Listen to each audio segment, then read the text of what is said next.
Hey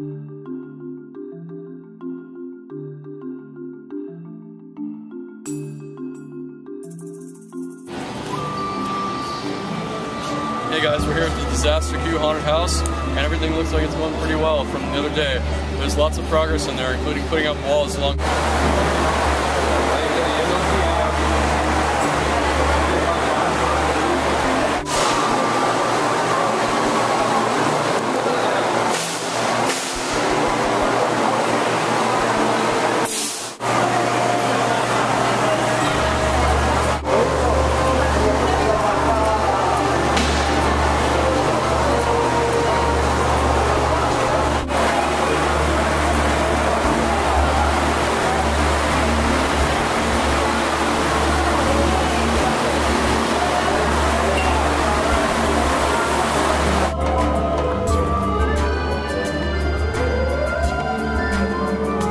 This is actually a first for Universal in the past few years.